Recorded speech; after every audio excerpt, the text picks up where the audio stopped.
"When you disappear," my sister said while she lived in the apartment I paid for, and her husband laughed at me. I calmly left, and they didn't believe me. "When are you leaving?" Helen said, as we sat in the apartment I paid for. Ryan, her husband, sat next to her, grinning like I was some kind of joke. He always looked at me like I was beneath him, like I was some fool who didn't realize he was being used. And maybe, for a long time, I was. I had just walked in, the usual bags in hand, small gifts for my nephews. They ran up to me as they always did, excited, hugging my legs, grabbing at the bags to see what I had brought them this time.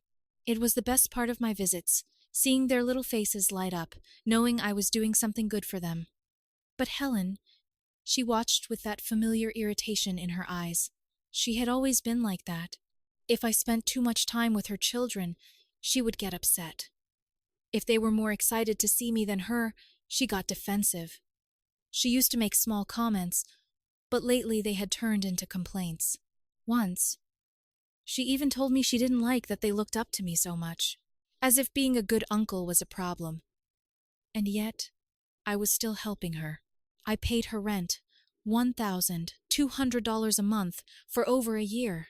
That didn't count the times I sent her extra money when she ran out of groceries, or the time I paid to have her car fixed, or the endless little expenses that somehow always fell on me.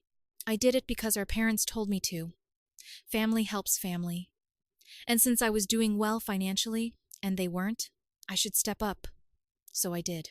And now, after it all the money, all the favors, all the times I showed up when they needed me, she sat there, comfortable in the house I paid for, acting like my presence was an inconvenience. Ryan, still grinning, sat back and enjoyed the show. He had never respected me. To him, I was a loser. A pathetic guy who wasted his money on someone else's family while they laughed behind my back. Something inside me shifted.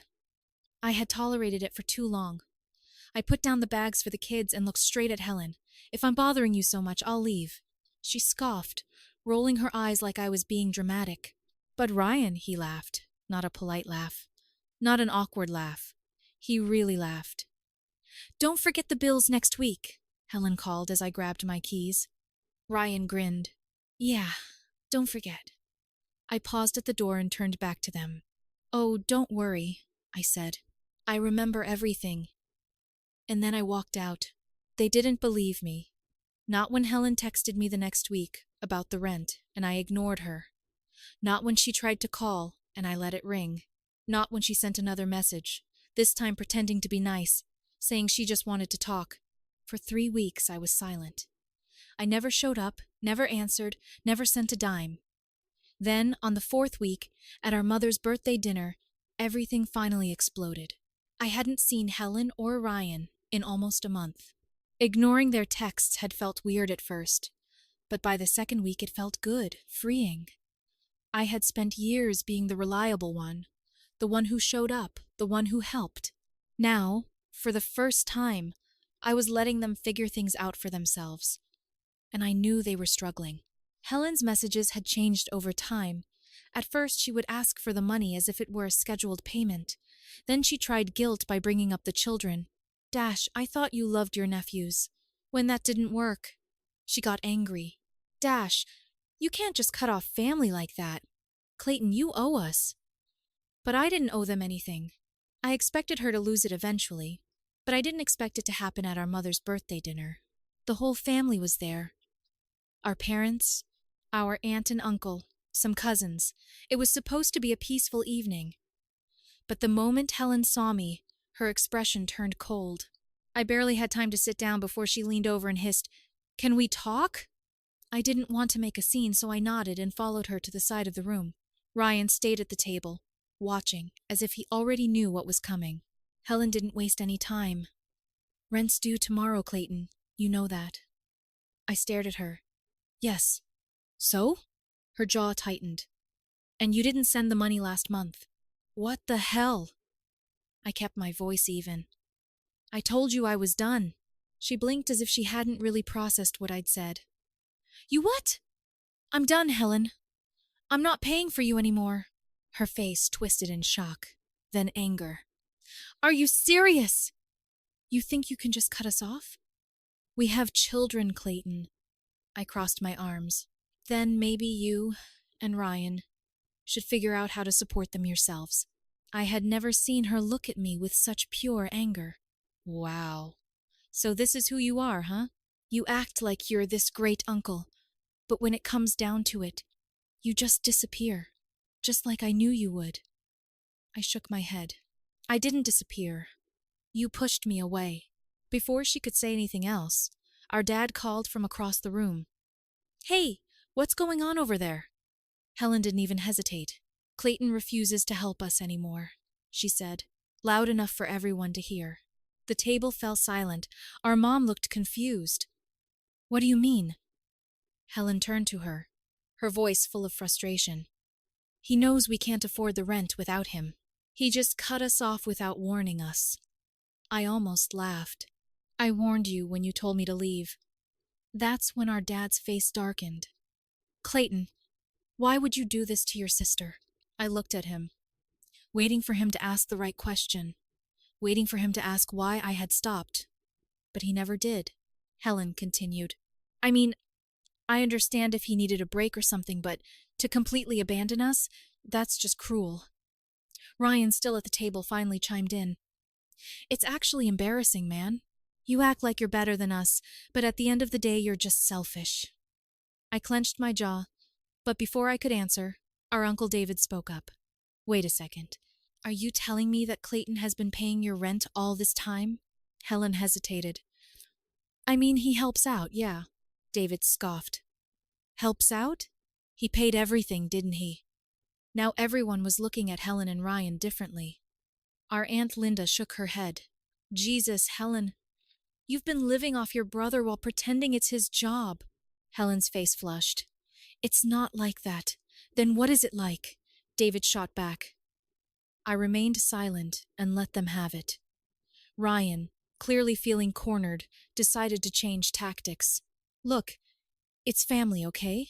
This is what you do. You help each other. It's not like Clayton's strapped for cash. He could afford it. Linda turned to me. Is that true? I exhaled. I could afford it, but that's not the point. Dad, now annoyed, waved his hand. All right, enough. Clayton, just help them a little bit more. We can figure something else out later. I shook my head. No. Helen's mouth dropped open. You're really going to do this? You're really going to let us get kicked out? I looked her in the eye. It's not my problem anymore. The moment I said those words, Helen lost it. You're a selfish man, Clayton, she practically screamed, her voice cutting through the room. After everything, you just turn your back on us? Ryan stood up and shook his head with that smug, condescending look I'd gotten used to. Man, I knew you were weak, but this is low. You act like you're some great guy, but the second your family actually needs you, you bail. I laughed under my breath. Actually needs me? You needed me for over a year, Ryan, but you sure as hell never acted grateful for it. Helen scoffed. Oh, so now you want to thank you? That's what this is about? You want me to grovel? Fine. Thank you, Clayton. Thank you for helping your sister, for being a decent human being. Now can you stop acting like a dramatic little David cut her off? Helen, stop. You're sounding ridiculous. She whipped around to glare at him. Excuse me? David shook his head, clearly done with the whole act. You don't get to talk about Clayton like that, when he's been carrying your damn household for over a year. You and Ryan are two grown adults, and you've relied on him like he was your personal ATM, and now you're pissed off because he finally grew a backbone. Linda nodded in agreement. You have 2 kids, Helen. What's your plan if Clayton isn't around? Just expect someone else to step in and save you? Helen's face turned red. We had a plan, Ryan mumbled. We just needed a little more time. A little more time? I repeated, now looking directly at Ryan. You laughed at me all the time, acting like I'm an idiot for helping. But now you expect me to feel sorry for you? Ryan's eyes darkened. Watch yourself, man. I tilted my head. Or what? He clenched his jaw, but didn't say anything. He wasn't used to me talking back. I'd let so much slide over the years, swallowing my frustration, telling myself it wasn't worth the fight.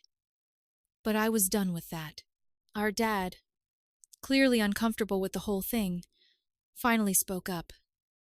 "Clayton, I don't know what's going on between you and your sister, but this is neither the time nor the place." I looked at him. "You really don't know what's going on, or you just don't want to admit it?" His expression hardened.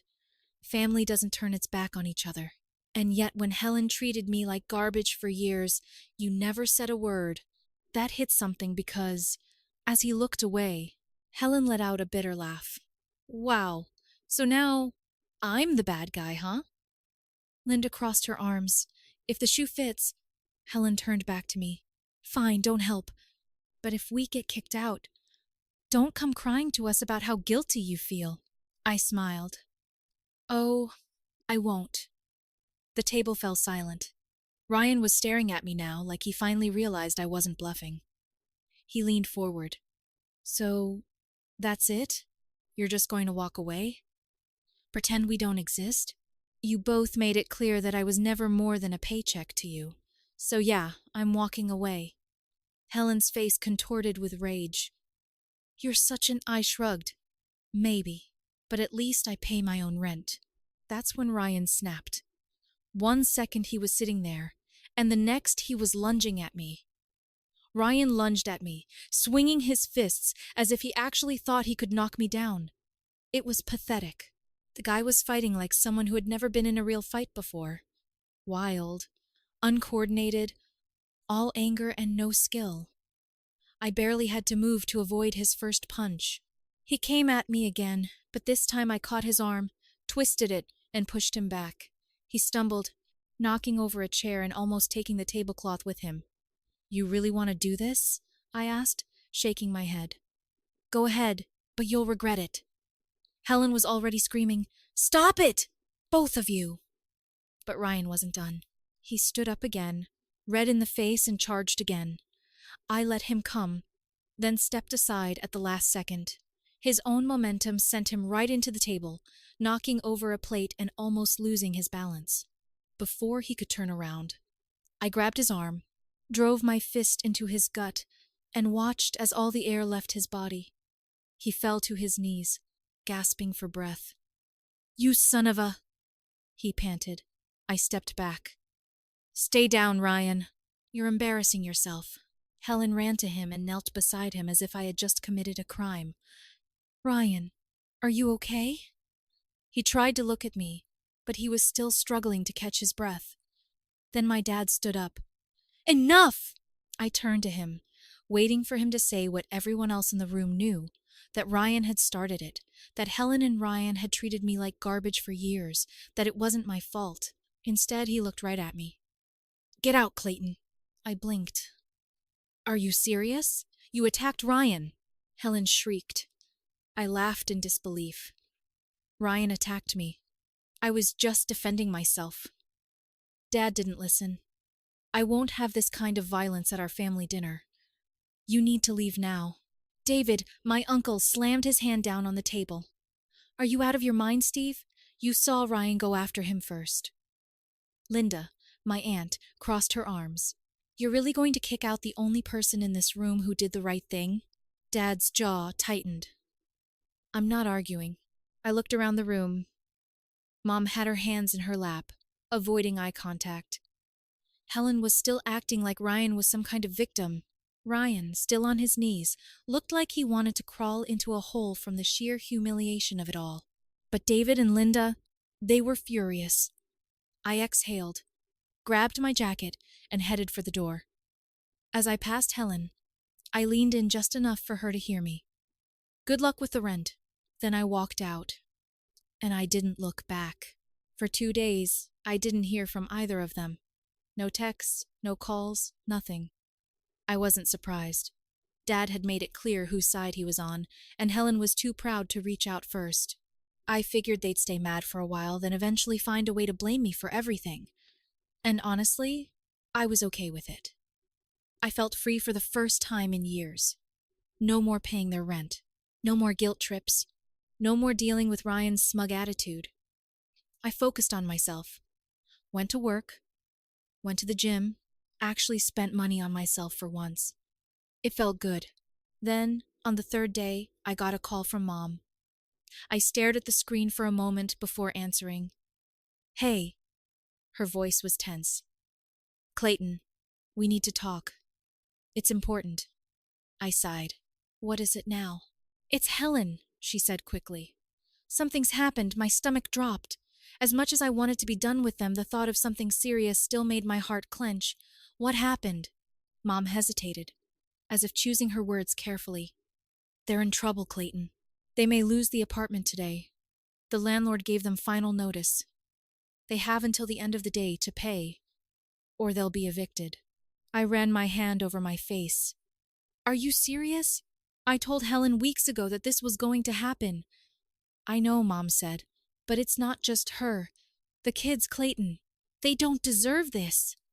I clenched my jaw. I hated that she brought up the children. She knew they were my weakness. "Where's Dad in all this?" I asked. Mom hesitated again. "He's upset, but he's not able to help financially." "Of course not." Dad was always quick to defend Helen, but when it came to actually helping her, he was suddenly useless. "Clayton, please," Mom said. "If you can just help this one last time, just to keep her from losing her home." I sighed, already feeling the weight of this pressing down on me. "Fine. I'll talk to Helen." Mom sounded relieved. "Thanks. I knew you wouldn't turn your back on her." I hung up and grabbed my keys. As much as I wanted to stay out of it, the thought of my nephews losing their home was too much. I told myself that this was different, that I wasn't doing this for Helen or Ryan. I was doing it for the kids. But I had no idea what I was getting into. I drove over, still feeling conflicted. Part of me knew this was exactly what Helen wanted, to pull me back in, to make me feel responsible. But Mom had said it was urgent, and if my nephews were about to lose their home, I couldn't ignore that. When I arrived, Helen opened the door quickly, as if she had been expecting me. She looked stressed, but not in the way someone would if they were actually about to be evicted. Something felt wrong. Ryan sat on the couch, avoiding eye contact. That was my second red flag. He was always the loudest in the room, always had something clever to say. But now? Silent. I got right to the point. "Mom said the landlord gave you a final notice. What's going on?"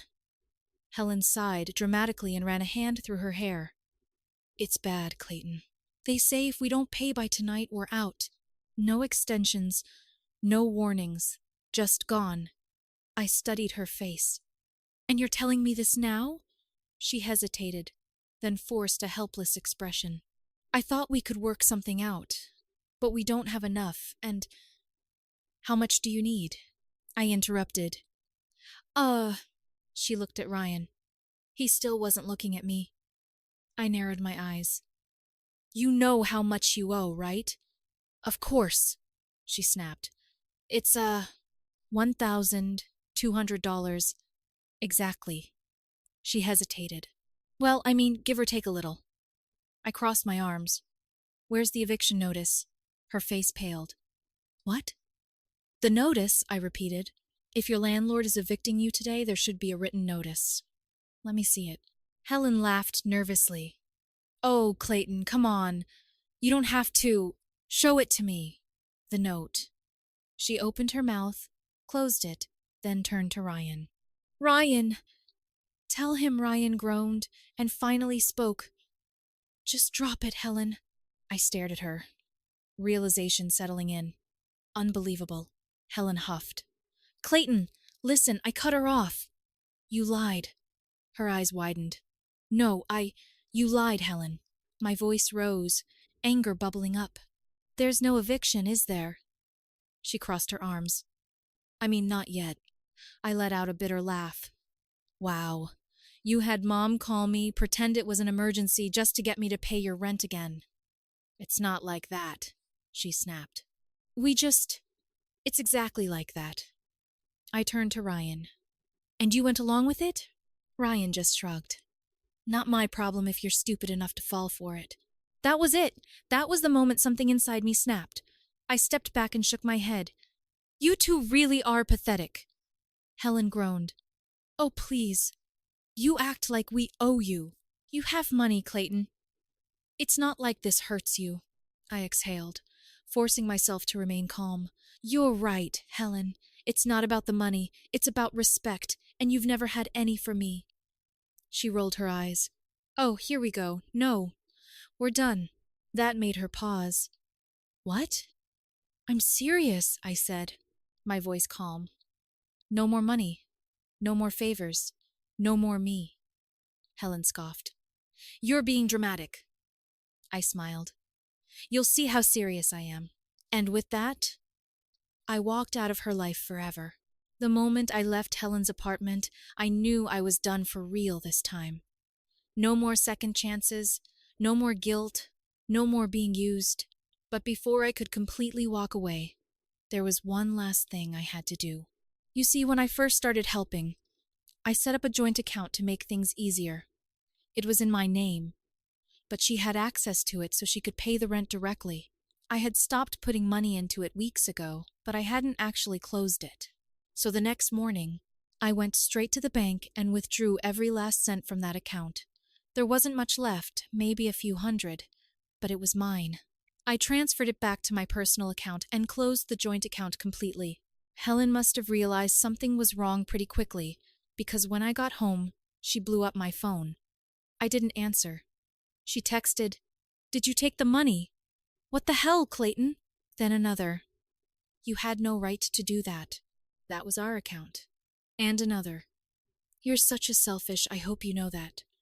I read them all and then blocked her number. Ryan tried next, called me 5 times in a row, left a voicemail that started out calm, but quickly turned into him berating me. I deleted it without listening to the rest. Then Mom called. I hesitated before answering. "Clayton," she began, her voice softer than usual, "your sister is upset." I laughed. "Yeah, I bet she is. Did you really take all the money out of the account?" "Sure did." She sighed. "Was that really necessary?" "Mom, I was done helping her, and I made that very clear. But now they don't have enough to cover next month's rent," she said. "Not my problem," I said simply. There was a long pause. Then she said quietly, "You really mean that, don't you?" "For the first time in my life, yes, I do." She didn't argue after that, maybe because she knew there was nothing more to say. 2 months passed. Helen and Ryan didn't make it. Without my money, they couldn't keep up with the rent, and eventually they had no choice but to move back in with our parents. I didn't get all the details. I didn't talk to them anymore. But I heard enough from David and Linda to know it had been a disaster. Helen hated it. She hated that she had lost control. Hated that I had been the one to leave. Hated that she was back home instead of living in her apartment. And Ryan, from what I heard, he was unhappy too. David called me one day, laughing. "You finally did it," he said. "You finally stopped being the family punching bag." I smiled. "It feels good, honestly." "It should," he said. "I'm proud of you." It meant more than I expected. The only thing that still bothered me were my nephews. They were good kids. I missed seeing them. I missed bringing them little gifts. I missed how excited they got when I walked through the door. But I knew Helen. She wouldn't let me see them. She'd rather punish them by cutting me out than admit she was wrong. That part was bad, but it wasn't enough to make me go back because, for the first time in a long time, I was free. And I wouldn't give that up for anything.